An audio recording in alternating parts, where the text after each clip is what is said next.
my gosh, have we done it again, friends? We have ourselves a wonderful young woman. I have butchered her name already 3 times. It's Donna Bavely, and I love this conversation. We had a little bit of almost like a challenge in the middle about that online retail company that's in the car business, and it was really fun because she's so honest about how she feels. She doesn't really care about what I may have thought about her or where my stuff. I asked her a question, she answered it, and I really appreciate that. But what I appreciate more than anything about today's episode is, and I've said it before, her entrepreneurial spirit. She has it. She will continue forward. She had some things that we dealt with in the beginning of Car Biz that she dealt with differently than we did. And she's gone on a different path than there. So please just take time. Yes, they're all long. Okay. These episodes are just a bit longer than normal, but they're so packed with education. So for anyone in a dealership, but more importantly, if you're outside sales to dealerships, you're going to want to hear this story. My biggest takeaway, guys, we got to get rid of the gender barriers. It's a bunch of bullshit. We really do.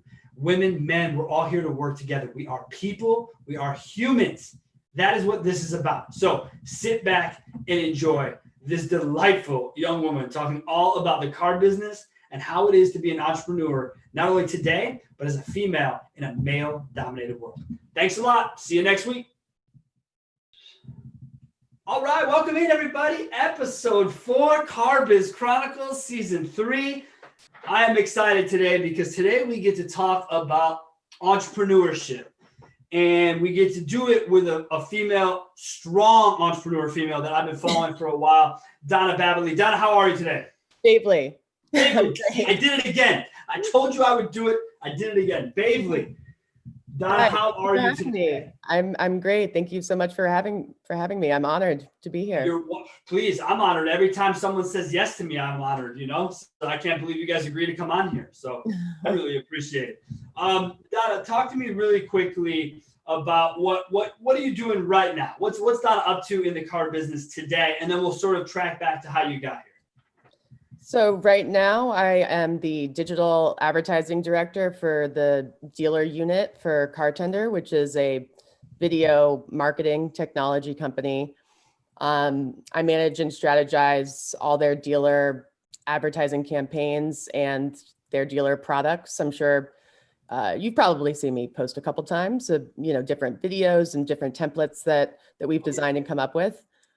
And simultaneously, I've been building my own software, which is a subscription service direct to dealers and dealership leadership. And I've been I'm like in the beta launch of that. And I have a couple dealers using it so far since this month, actually. So it's kind of cool that, we're having this interview this month. So yeah, I'm really excited about it. And that's why I want to talk to you about the entrepreneurial side, because you've been dealing with a technology startup for over a year and a half. Mm-hmm. And that is some serious entrepreneurial spirit to stick with shit like that. Let's go ahead and leave it there for a second. Let's rewind. How did Donna get involved, and at what age did she get involved in the wonderful world of the car business? So when I think I was 21 or 22, my dad, who was running a prominent auto group in the Northern Virginia DMV region at the time, he wanted me to get involved in trying to sell this aftermarket product called Silajet, which is a clear coat paint sealant and what have you. He wanted me to give it a shot. I think going into the summer going into my senior year of college, he wanted me to try and sell it direct to dealers in Charleston, South Carolina, and see if he could sell it, to different markets, resell it and what have you. So I did the door-to-door thing for a little while, but I didn't love it. I didn't love, the salesmanship aspect of it. I didn't love trying to go in there and, disrupt people's days. It was a challenge, but, I got a couple deals. So you started to do door-to-door automobile, knocking on dealers' doors, right? So that's interesting because when I started selling off anything, I started selling knives, really? knives, as any good young salesperson does in their pyramid scheme lives. And so you do it, right? And you go door to door, but you learn something. You learn about rejection. and Yeah. you learn about when people, how you need to overcome that objection. What was that like the first 2 or 3 times for you? I mean, you're a female walking into a male dominated building, as far as you could tell when you walked into it. How did you sort of go? What did it look like? Like, give me a dry run of like first time walking into a store. Like, you just look for a sales manager. How did you approach it? I'm trying to think of one of the first times. I think it was like Lexus in Charleston was probably one of the first stops.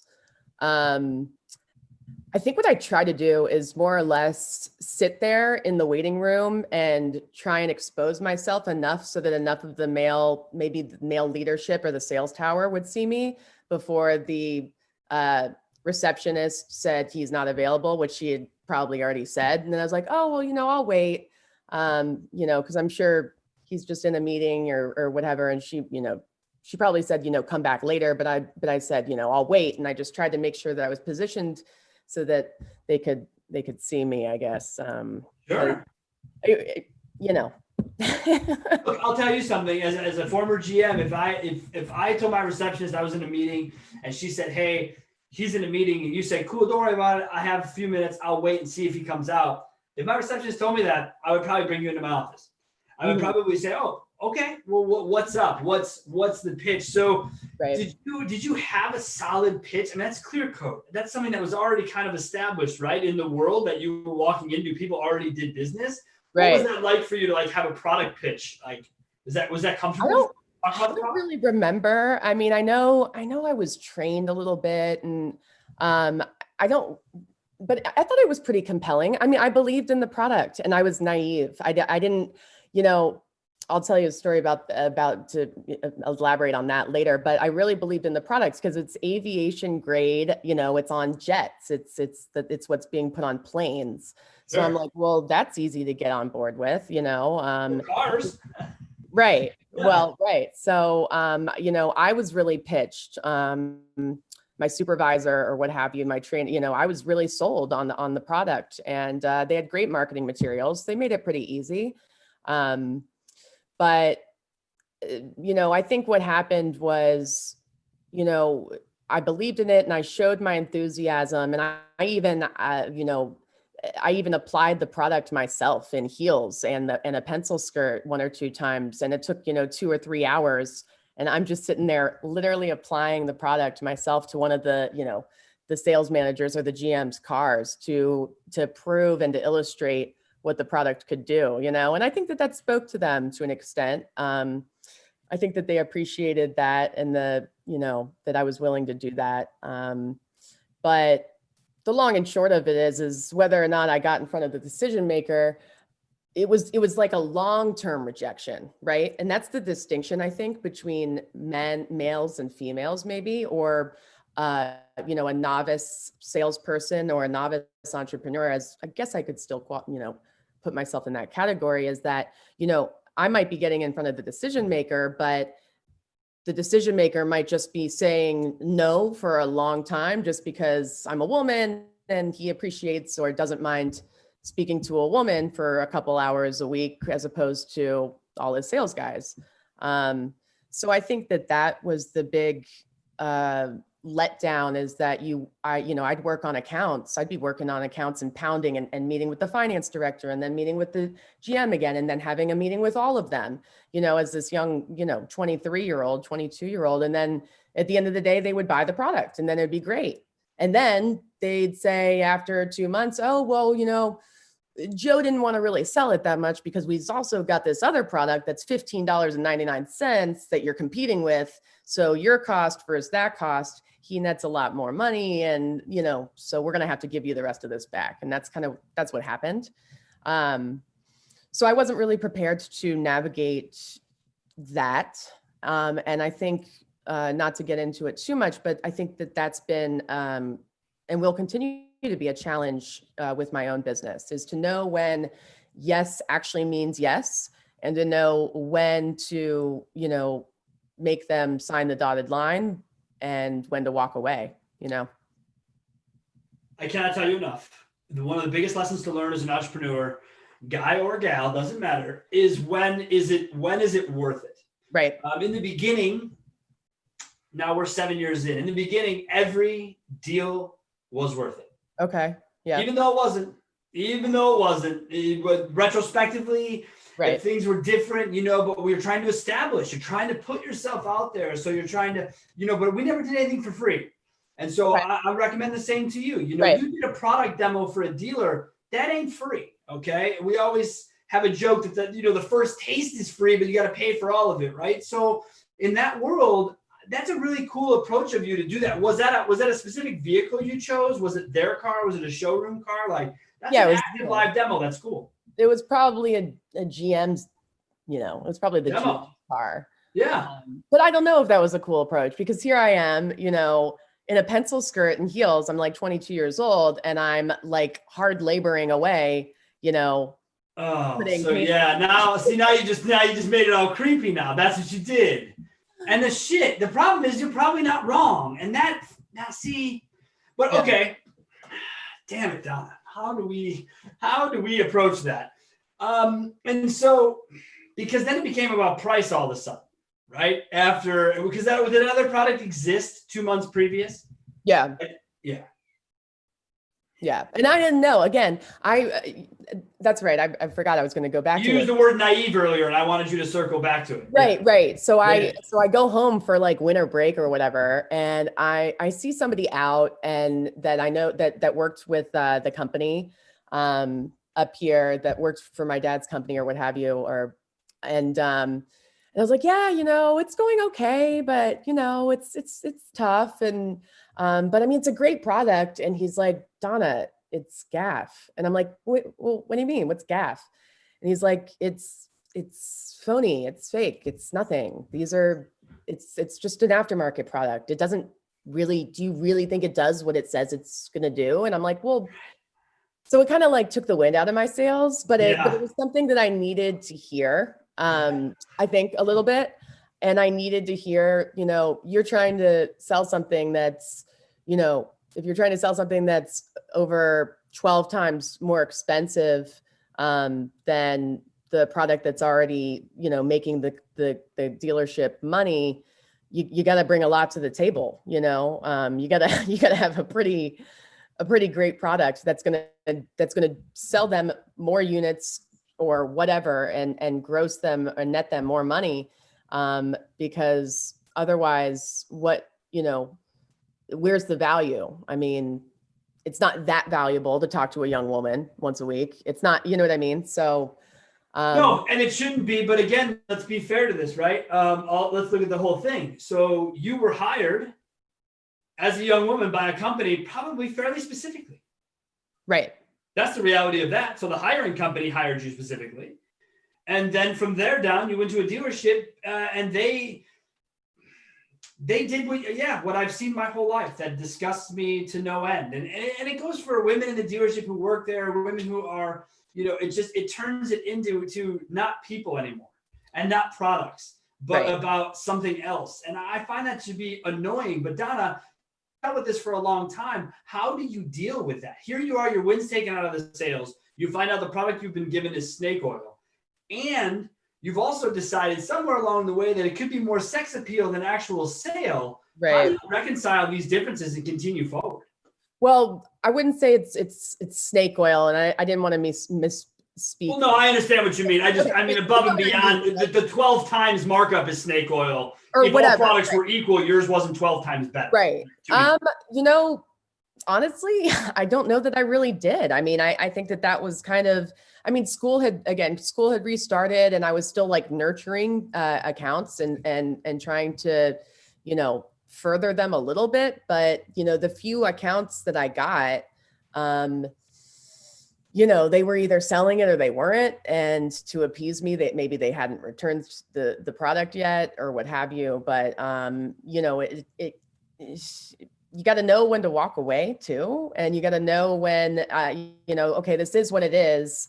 I've got this guy who says he's going to buy, this guy who's bought but hasn't sold anything, and this guy who's just trying to get me on his boat every weekend. So, maybe this isn't, maybe we'll try something else, to make money. Yeah. Okay. All right. So you then get out of college, I assume, right? I mean, as far as Uh-huh. that goes, do you still have any ties to the car business? Like, how do you sort of make it to where you are now, involved So in the car tender space? right. So I get out, I move on from the selling the aftermarket stuff, and I maybe did it little bit on the side here and there. But I actually started caddying in the summer out in on Kiowa Island, golf caddying. So obviously very different than, so I'm doing that for a little while, but this is around the 2007, 2008, the crash, the market crash. And, the Kiowa Island visiting was down at least 40%. So I wasn't looping that much. And then finally, it just got to the point where I had in fact graduated, been down there a summer or so. And my dad's like, you gotta make a decision, either we can't help you out at all anymore, or, you can come home and I can give you a job in the marketing department and see where you go from there. hmm So Okay. I was like, all right, well, I'm not going to find a big corporate job, I don't think here in Charleston, unless I try to study and practice to become a pro. So I guess I should probably just see what it would be like to, you know, market for car dealerships, right? Okay. So this is 09-ish, 08, right? Like into the crash, post crash ish. You go into a marketing department. Tell me about just to give some context to the discussion. How many stores are in the group and how many people are in the department once you enter? This is 09-ish, we'll just call it. Oh wait. Let's see. When I moved up, we had just formed an in-house, actually, digital marketing company or agency to manage. It's around 11 rooftops, 14 Okay. franchises, I think at the time. Maybe if, yeah. And how many people were in the in-house department for 11 stores when you walked in? Well, for the newly formed digital advertising agency, I think me and my supervisor. I think originally it was just the two of us, and so I would manage, posting listings or helping with keyword mining, to helping write some of the verbiage on the websites.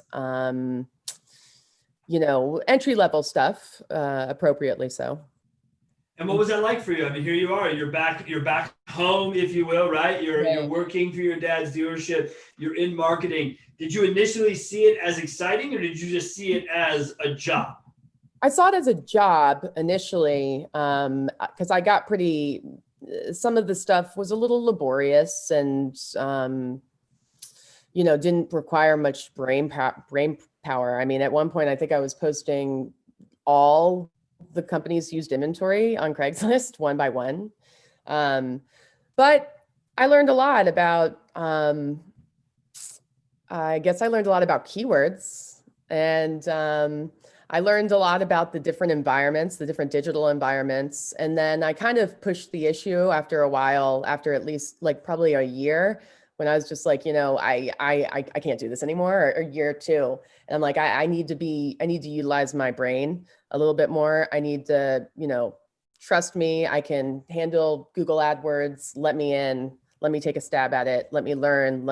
Give me access to analytics and all that. And then that's when I really started, um, you know, gaining more interest in it because I found it so interesting. And then also I was starting simultaneously, I was, building up or claiming all our social media profiles on behalf of all the dealerships, and really starting to focus and experiment with those. So yeah, then I really started to enjoy it, and I was in it all day, every day. Because it became more of a career, right? It became more of you looking at the whole spectrum of things. Became uh, a way forward, right? It wasn't just Craigslist. It wasn't just inventory. It was, here's the whole picture. Right. How are we going to tie this together? You're dealing in AdWords, which, look, if you're talking 09, 2010 AdWords, you're talking pretty base camp there. Yeah. GA, I want to say GA came out 06, 07 when we got into it. So in Google Analytics, so AdWords wasn't that far behind as far as that goes. When you talk about challenging the brain, I like how you say that. What about analytics for you challenges your brain? Because obviously I'm a nerd for it. It's all I do every day for our clients is deal in analytics. What about analytics helps you challenge the brain? At the time, I mean, yeah, it could be at the time, but also just in general, how you go, because I know it's a big part of what you do now. And people get stuck on data and they're kind of afraid of it. Clearly, you've embraced it. So, like, how did you get there with analytics when you first started to where you are now? Well, yeah, I mean, I didn't get the access or what have you to analytics for probably until 6 months or a year after I had access to Google AdWords. And I was a little intimidated by it because, and rightfully so, I remember my supervisor or my boss or whatever being like, you can just go down rabbit holes and, you can get into this and drive yourself insane if you look at this stuff too much, and you can't argue with that. No. Yeah, I always tell people, don't go to Google Analytics without a Sherpa. Like, if you go by yourself, set a timer, have a reason to come back, because you can be lost. There's too many dimensions. There are. If you're looking, you'll find things, right? No matter what. So that's for sure. Yeah, you will. And but I think that the distinction between a good marketer and maybe a not so good one is identifying what actually matters. And I mean, that's of course the $1 billion question still now is, what does really, really matter? I mean, in analytics and what affects this, and what changing that, how will that affect, that metric, and does that matter? And I think that that's just evolved a lot since I started. And, I feel like every day that I'm on LinkedIn or scrolling around, somebody's making a different argument about what matters in analytics, right? And I'm sure you would make a different argument than maybe I would right now, So I think there's a possibility that a lot of people would do that. And I think that's kind of, to me, I try to be positive whenever possible. The last 8 months have been weird. Yes, I agree, ultimately. But it has showcased a couple of things in the data sets that I look at. We're a historical data company. So any client that's with us, we have from day one to day now. And we have clients that have been with us 7 years. You see the trends, you see how it all happened. And then all of a sudden, all the data changes, where it comes from, where it converts better. And that's a real thing. So right now, I don't know, do you want to talk about what matters right now? Do you want to get into that and have that kind of a fun discussion, or do you want to stay away from it because you're just not sure what does matter either? Well, I'm actually just, we don't have to dive too deep into it, but I'm all just about landing page views, at least from a Facebook analytics perspective.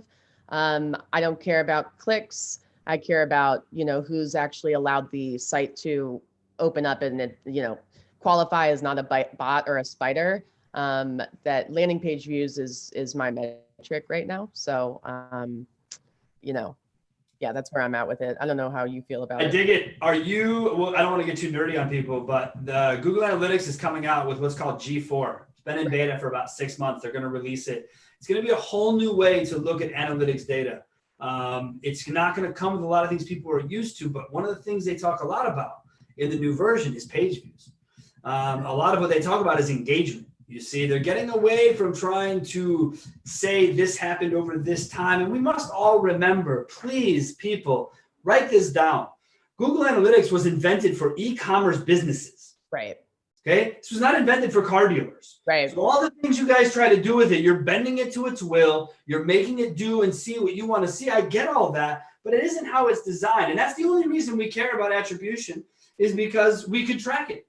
That was the first big pitch. If you were sitting in a marketing department in 2009, you heard all the time from vendors say to you, well, look, you can track it.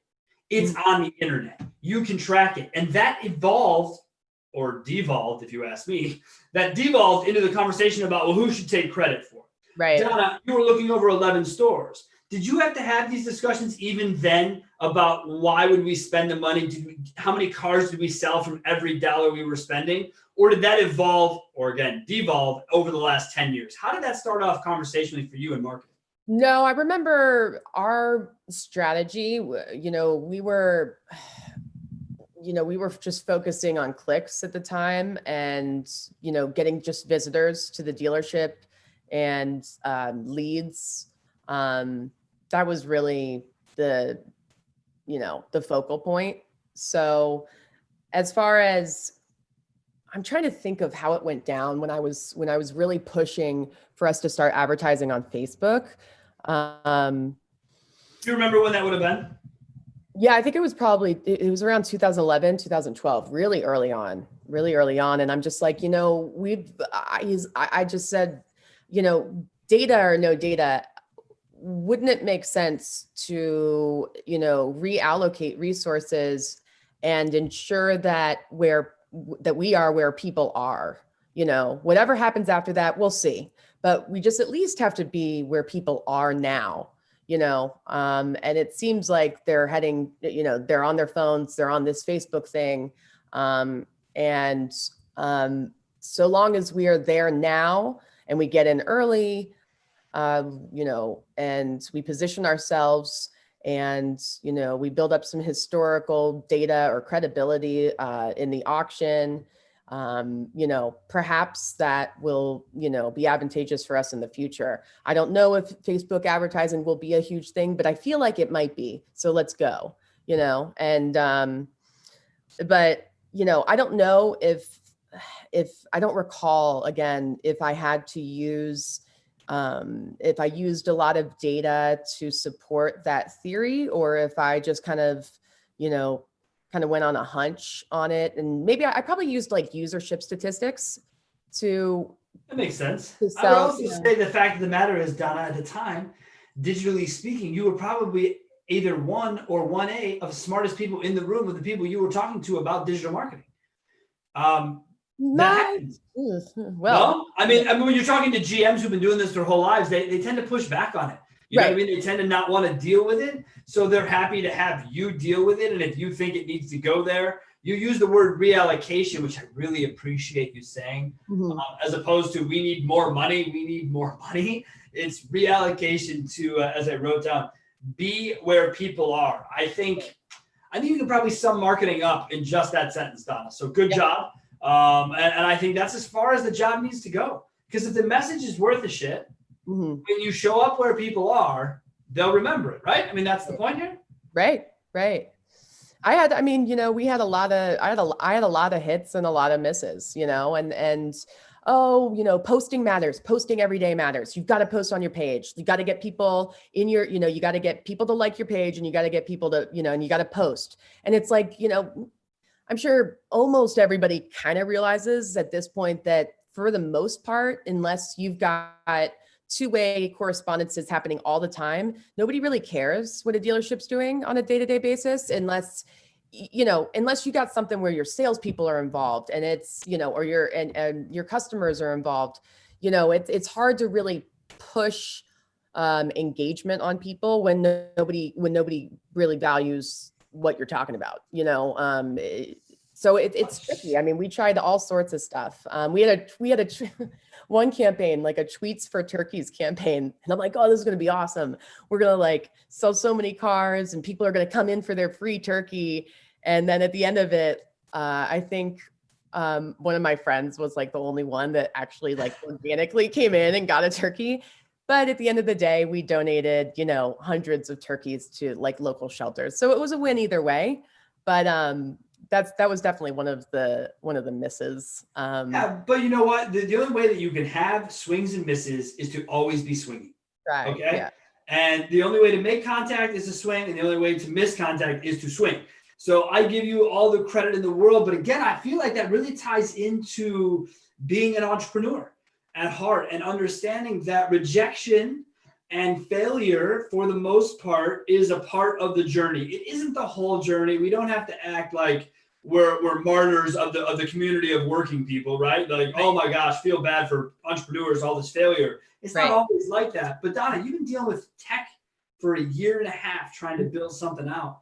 How did that passion come up for you to even want to begin that journey down that entrepreneurial road into tech, especially?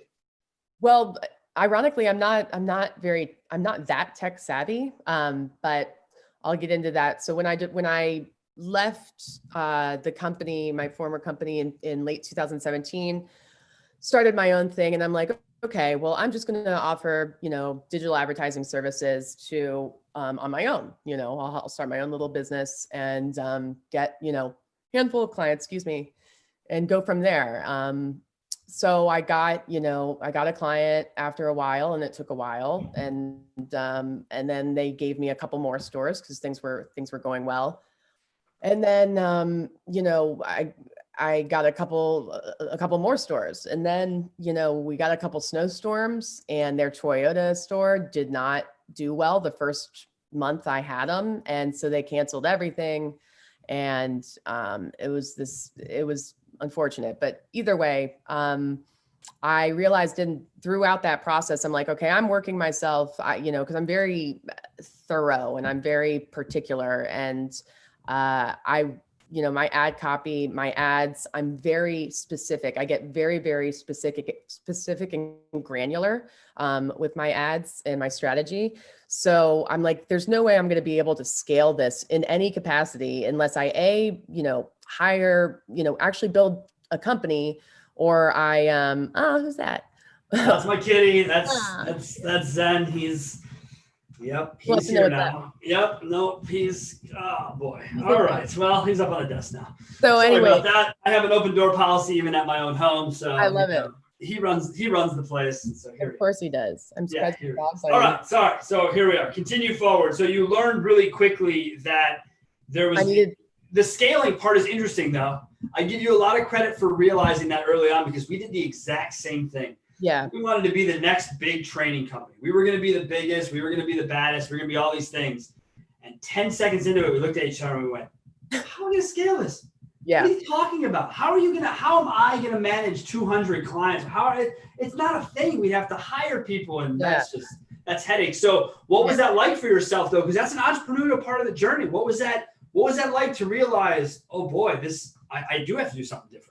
Yeah. So I was like, I went down the whole rabbit hole of I either need to build a company, which I kind of probably don't really want to do right now, because we're heading, technology is just taking off to the point where I just need to build an automation platform.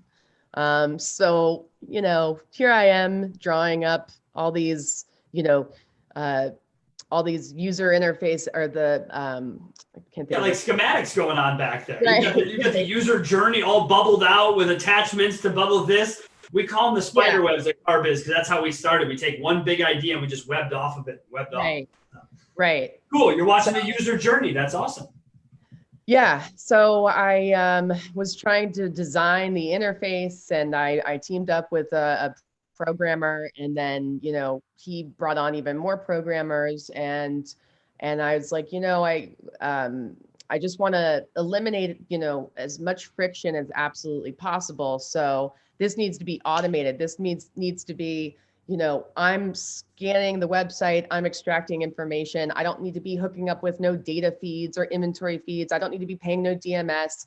I don't want to be dealing with any of that. The second, a company or a dealer says I'm on board, I want to be able to click a button and have, 16,000 ads automatically generated. I mean, I created ad copy templates, I think 80 or 90 different verbiage and different ad copy and stuff like that, and templates for different cars and different trims and different pricing, all to fit in, the allocated character limit.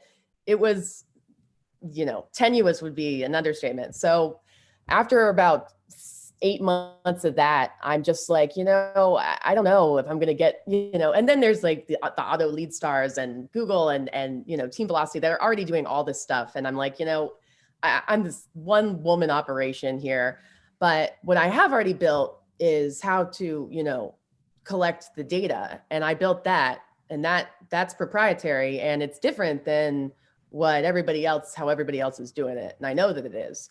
So that was the gem. And I'm like, well, maybe just collecting the data, the inventory is enough. What about all the analytics and what about all the information and the education and the intelligence that can be extracted and generated from just the inventory? The inventory is all that really matters here. I mean, having the right cars is always going to be a little bit more important than how much you're pushing it out to the audience, right? So that's how that whole journey got started. And then I just kind of, was it not this past summer, but the summer before, at the end of the summer, I was just like, no, let's just stop here, and now, create this interface and these dashboards that will show, what's working and what's not, and what to be buying and what not to be buying, and when to change the price, because, maybe down the road, automated pricing and automated, vehicle purchasing and configuration purchasing should probably be, data backed, and it should probably be a computer decision to an extent, other than seasonality and external factors. I think there's a lot of that goes into it. Again, silver lining to the last 8 months. I think people have learned that about their inventory, that there is a specific way to stock. You hope the OEMs learn lessons. I've been doing this long enough to know they have not, or will not. And if they have, they don't care enough to do anything about it. But as dealers, you can pick and choose your inventory differently. I think you'll see turn times be different on inventory. I think you'll see people really sharpen their skills in selecting vehicles because of limited availability. So I think those skills will transfer, but they have to want to use it, So I'm excited to hear more about and see more as you get going on, kind of bringing that to the public. I know, look, I deal with vendors every day. That's my world in the space. So when I hear the word beta, I think to myself, close, but is it close enough where someone will pay for it, right? And that's what it will come down to for you. And that's your next step in the journey, right? Is to bring it to market, I assume. Yeah. No, I mean, a couple of people are already paying for it. So cool. Yeah, but as far as the automated pricing and the the purchasing applications and all that, I'm not there yet. But what it is right now is just more of an accountability platform and an easy way to see your inventory or understand what your pricing looks like in the same vein or the same way from the customer's perspective, as opposed to having to open it, go to your website every day. Maybe, Scott, who manages your internet manager, missed a zero when he was putting in that sale price yesterday, or, some of these automated pricing rules are getting a little out of hand, I think.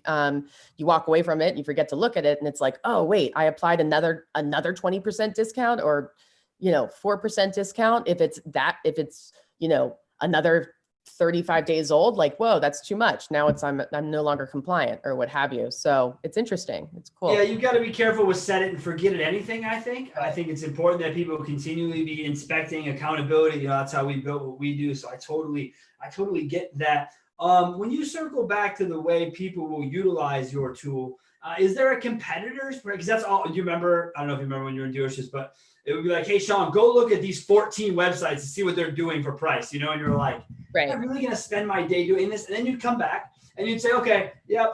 Here's what everyone's doing their price. They go, great. I question these 3 prices. Can you start mystery shops on these 3 stores? And you're just like, oh my God, like we're so worried about what other people are doing. We don't pay enough attention. And I think, Donna, right now, 5 months ago, you were holding gigantic new car gross. So the way you priced your cars 5 months ago was different. Right. Today, everyone's inventory is catching up. Now you couldn't possibly price that car there. Is that what you're hoping is the genesis of your technology, is to show people that, hey, maybe during the summer it's cool to have your price here, but we prove out every winter you do not want to have your prices here because this is not what will be attractive. Is that along the lines?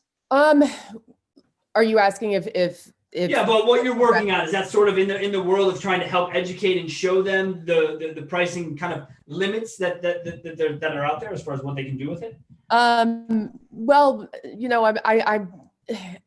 I haven't really utilized it that much in that capacity, but what I have noticed is that pricing, a lot of pricing is not as aggressive as it was in the summertime. A lot of dealers actually aren't even putting sale prices on their cars too, because they're not overly anxious to move units when you know, they know that their next allocation is only going to be X and they've only got Y left in stock. So I think they're still grossing, holding some pretty decent gross, but I think maybe what, you know, to piggyback a little bit, I think off of what you're trying to say is, I don't know how much price matters, sale prices really matter, period. Interesting. Because So price is not all that matters. Is that what I'm hearing from you? I can't say it with absolute certainty, but it's interesting because I'll be like, well, this guy has, you know, he's dropping his pants over here. It's, you know, he's advertising more. And then, you know, but this guy with comparable inventory in stock, I don't know. Why is he crushing him every time? He's outselling him, you know. So it's really fascinating. It's kind of a fascinating enterprise, you know. But I can't say it with certainty, but it depends on the car, and it also depends on the product and the customer and the price point. But, you know, does that extra $750 really matter all the time? Does that extra, you know, dropping, oh, I want to be $50 below him, you know, I don't know. Oh, okay. All right. So here's what I always say to people. I always say to people that price isn't why people buy cars.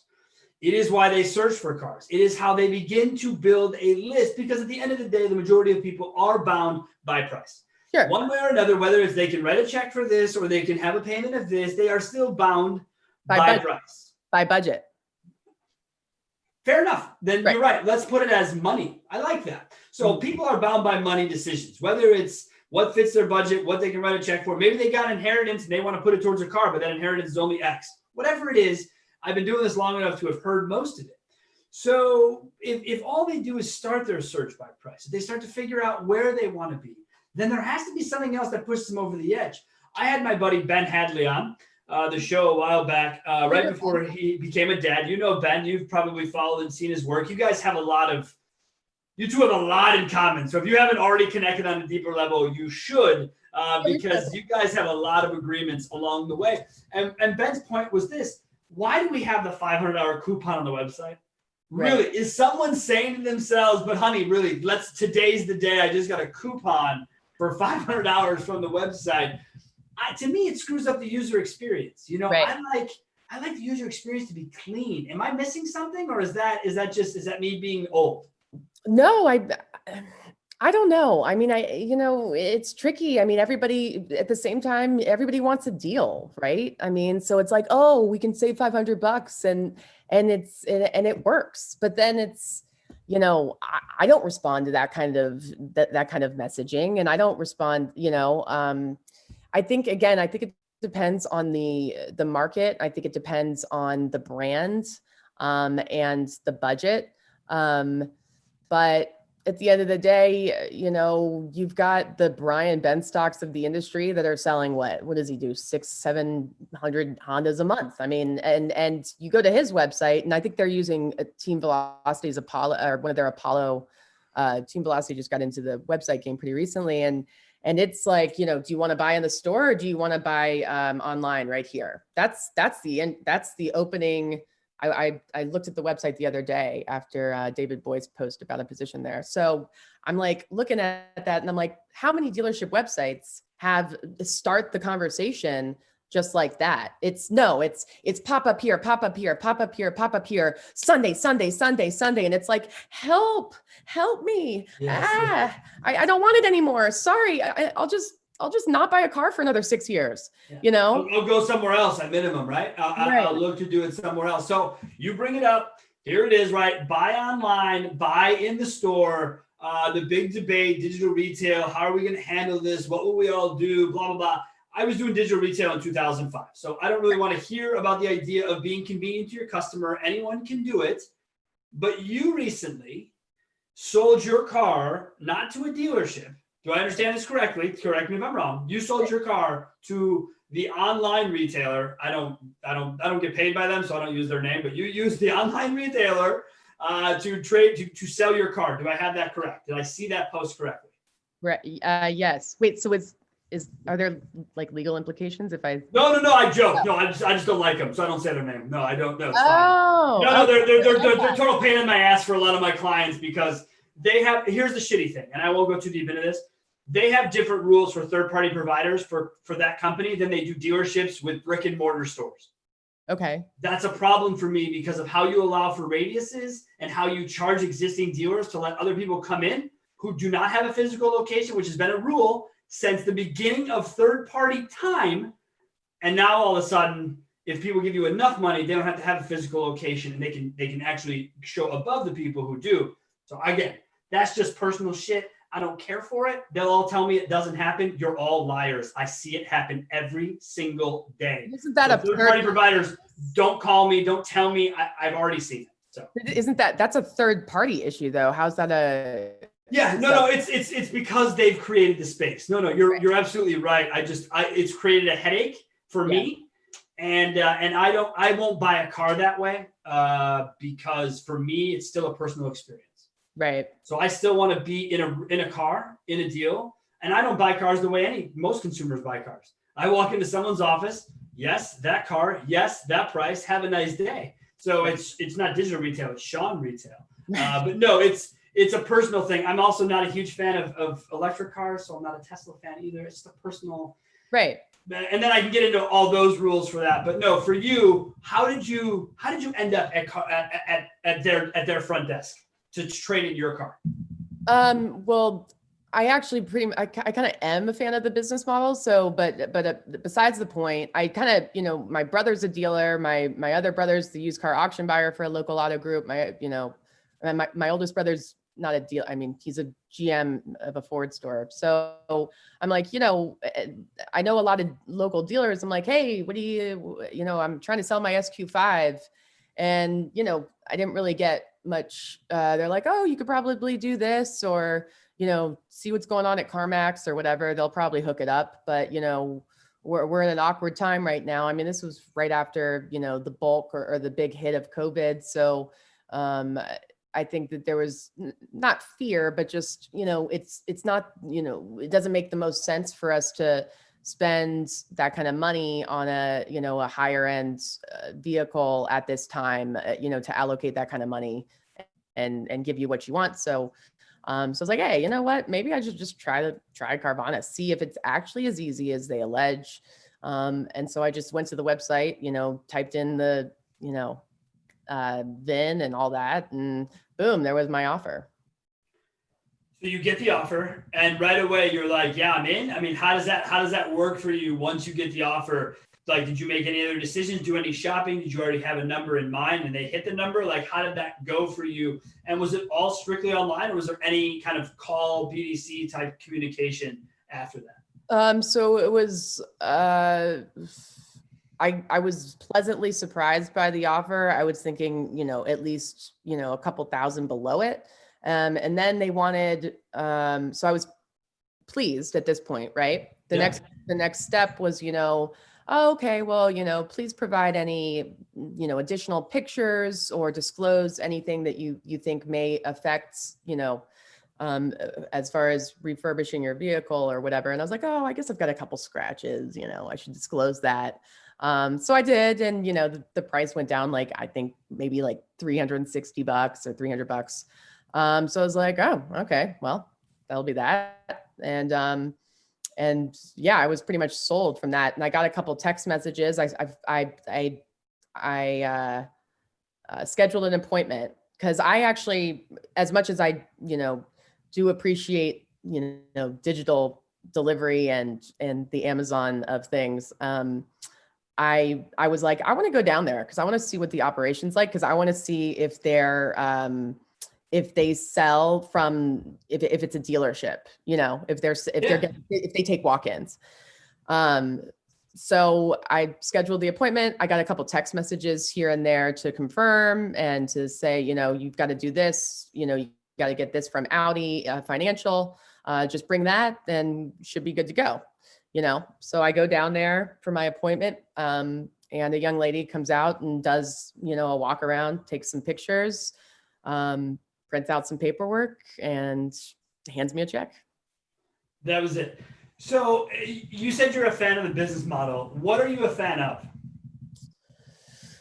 Um, well, for that experience alone was pretty easy, you know.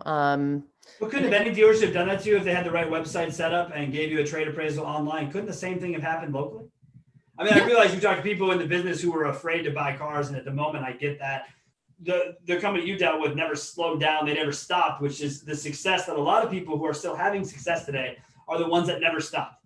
They Mhm. knew this was going to happen. They knew there were going to be downtime. So, is there anything that I guess that's my question? Is there anything that you experienced that a dealership with their act together couldn't have delivered to you? Um, no, Okay. not really, but I think that they focus on the real-time needs and wants of that market. I think they do more than the next guy. I think that if I had to guess, I think that they're tracking what people are searching in specific markets on their website.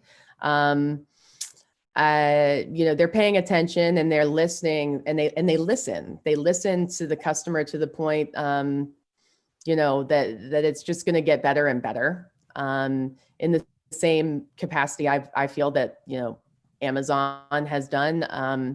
And when you listen to what people want and you're always there and you're offering, anticipatory service, and okay, well, if they want that now, then they're going to want this in 3 months. Or if they want that now, then they'll probably want this eventually.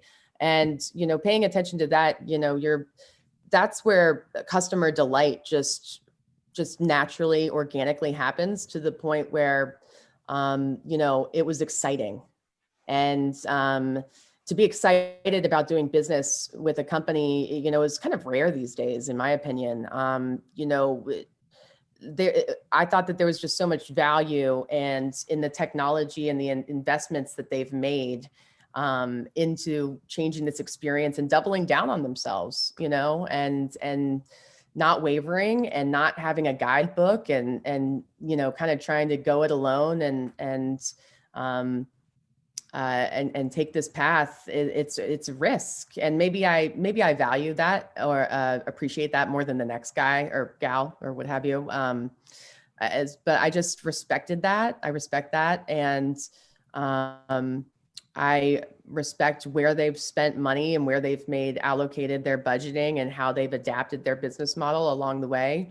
I just think it's cool. I think it's respectable. You know, I don't think it's going to necessarily put this business on its, what tomorrow, but eventually, maybe, if dealers don't adapt. But again, you've got the Brian Benstocks of the world that are doing it.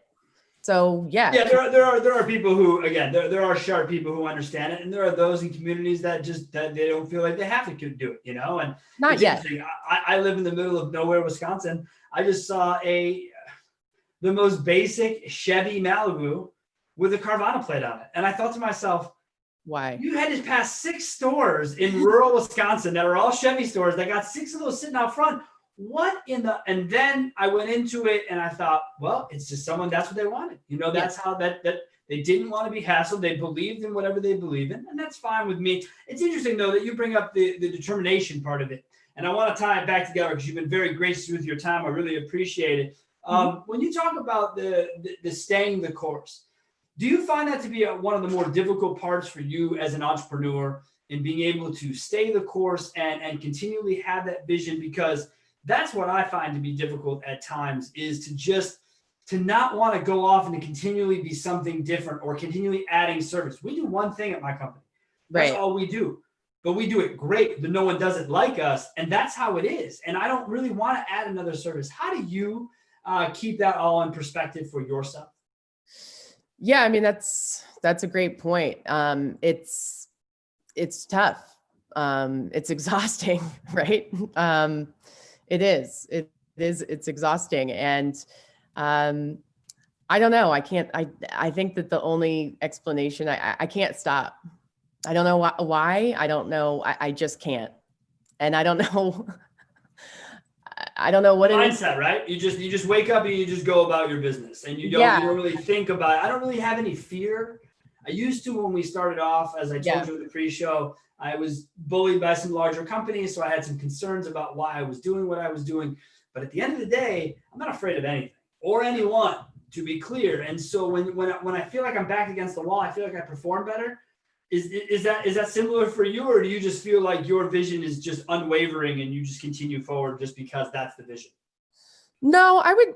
I'm going to be honest in that, I've been a victim of, I would say, considerable brain rape for the better, last year, and I've been disappointed, but I hope and I feel that I am evolving to the point where I am getting to a mentality that you have, Sean, because I think that's the only way you can actually last or build something to last in this industry. Is if I don't have the resilience, and if I can't outperform when, the odds are stacked against me, then what am I doing here? I'm not going to survive. And obviously I appreciate a challenge. Obviously I've got my work cut out for me, and I do not feel uncomfortable being the underdog. I think perhaps what'll be more telling or difficult is what's going to happen when it starts selling, and what happens if it becomes what I want it and expect it to be. Maybe that's scarier than still just being the little. No, it's a careful what you wish for situation. I remember sitting at it was a family Thanksgiving a couple of years ago with uncles of mine that are really, really successful, and I just sat with both of them. I said, "Look, company's blowing up, company's growing. What am I going to do? I don't like employees. I don't like the idea of employees. I don't like the idea of headaches. I don't have children. So I'm a very quiet. I don't want to deal with it." And my one uncle looks at me and says, "Well, do you want $1 million business or you want a $5 million business?" I said, "I don't understand the difference." He said, "$1 million business, you can have everything you've ever wanted in your life and the time to enjoy it. Right. $5 million business means it's all downhill, but money. Right. All you'll have is money. You won't have time. You won't have friends. You won't have relationships. You may not even have a wife, but you will have a very wealthy company." Right. And I chose $1 million route because I have no interest in I'm okay with not being uber wealthy. I'm okay with not using my private jet every weekend. I'm okay with, none of that bothers me. I'm fine with it. Is that a drive for you entrepreneurially? Because it can't be about money. You can't be an entrepreneur for money. We all look at what gets sold and all those big companies. Oh, they were unbelievable. Right. That's different. Is it for you? It's got to be the drive to be in control. Is that right? I think I think it's a drive to do something of credibility, value, and impact, especially as a woman. And I know that sounds so cliche and silly, but I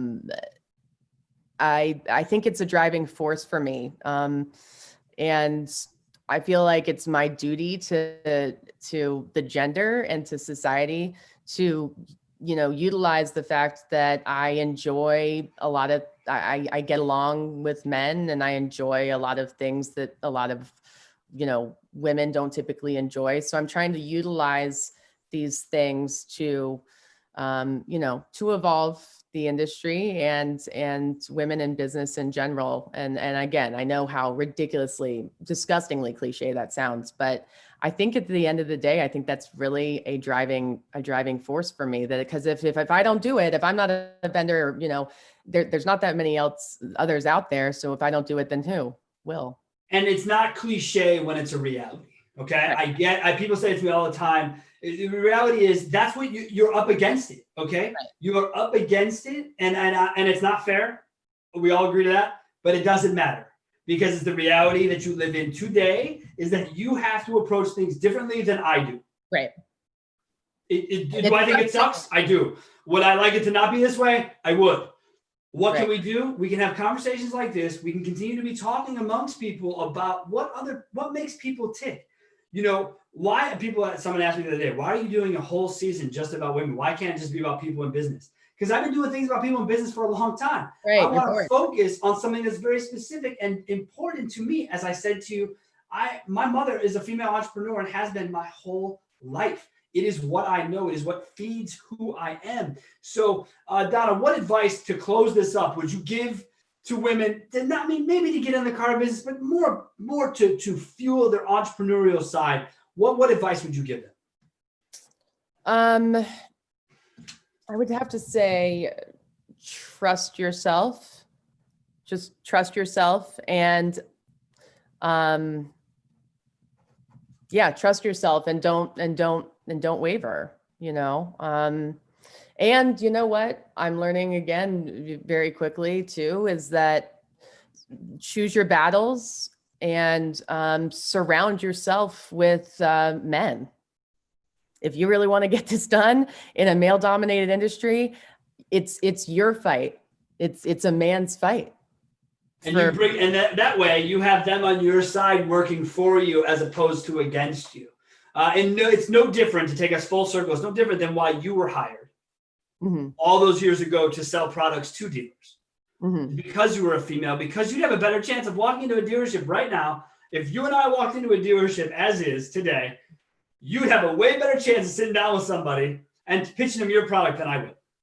Maybe not for the right reasons, but that doesn't have to matter all the time. We don't have to judge reality, right? Even though that shit is cliche, it is cliche to think that you would get more time in a dealership than I would, but it is a mad reality of today's world. And everybody, that's really what I want you to be hearing about today, is that it does not matter, woman, man, or anyone else. Entrepreneurs are entrepreneurs. It is a spirit. It is a feeling. It is something that drives you to be not just stuck in the cog. So Donna, thank you so much for being on the show. You are an absolute delight.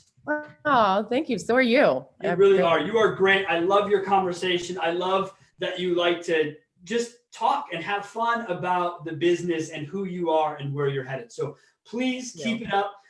Guys, anyone out there, guys and gals, anyone out there looking, Donna's pretty heavy on, I would say, LinkedIn. That's where I see you. I don't know if you participate in other places. I do not. So LinkedIn. I do not know. But you'll find Donna all over LinkedIn. Obviously, this episode will be there. We thank you guys so much for watching. And Donna, thanks again. Have yourself a wonderful day. Thank you so much. Appreciate it.